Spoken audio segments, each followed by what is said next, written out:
Silk Road was something that was created was operated from 2011 to 2013.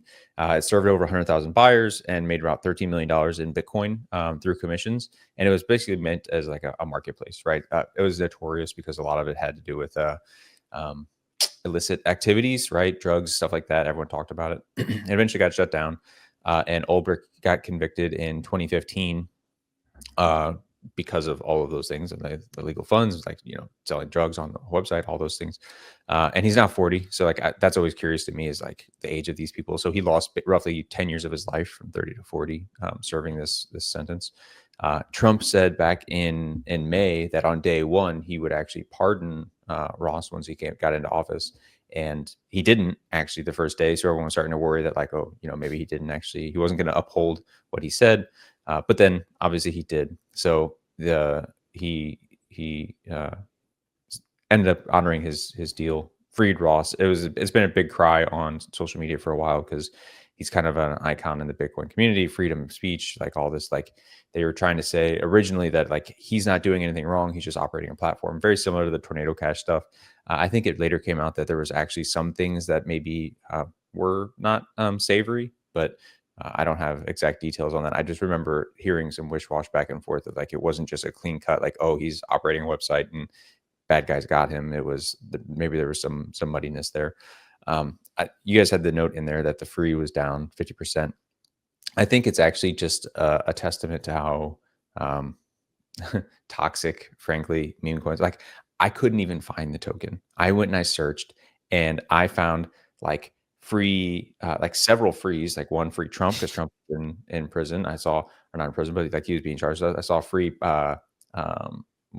free.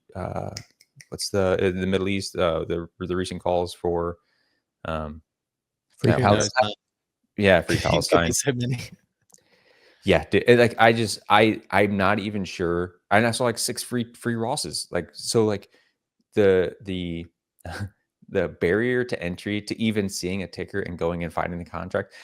I called this out like, I don't know, like a month or 6 months ago, a year ago. It's like someone needs to create an actual like protocol that clears up that muddiness, because like the ticker fungibility is too damn high, frankly. We need to create like a way for people to actually find or quickly get the contract address. Yeah, interesting point. I'll talk about the ticker stuff in a little bit, because I feel like there's an interesting point there, but obviously the meat of that headline is quite significant as well. And I saw Funky's hand is raised as our resident Bitcoin expert. Funky, want to bring you in here. What's your read? What's your thoughts on the pardon for Ross?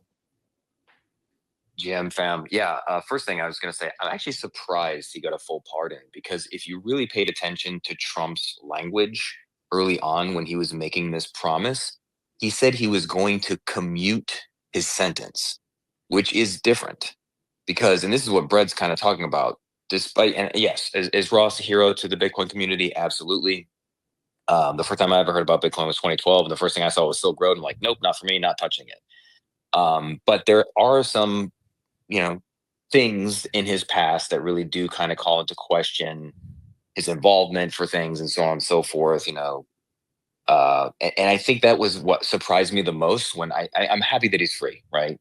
10 years is a long time for whatever he was convicted of, but I was really surprised to see that it was a full pardon, because that's kind of absolving him of any sort of guilt whatsoever that the court found it. And because of this kind of murky past and some of these things, I was really shocked that it wasn't just him commuting his sentence and saying, you know what, time served, he's been guilty, but we're not going to say he's absolved of that guilt and just let him out of prison. So that was what I found most shocking, just personally.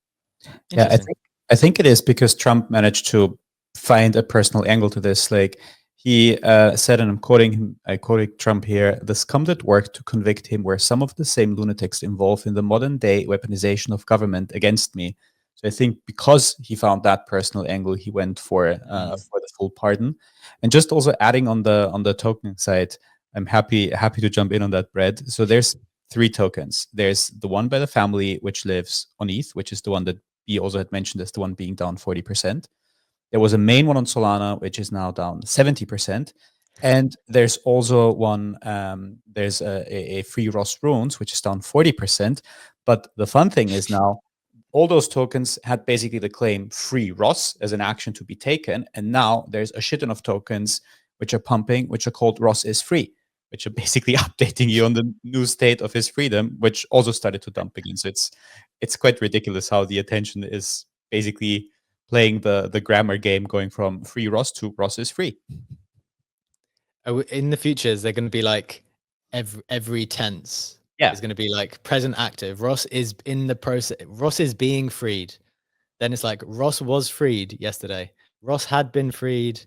This is how English grammar will be taught in schools, with meme coins and learning different tenses across them. Yeah, we kind of talked about it before. Like it's funny. Like, yeah, the meme coins are like the trend list, like you see on the right side of Twitter. Basically, like that's like they're keyword trends for any given moment. So it kind of makes sense that now they would switch tense, because now Ross is free. Therefore, we talk about free. That's the trend words.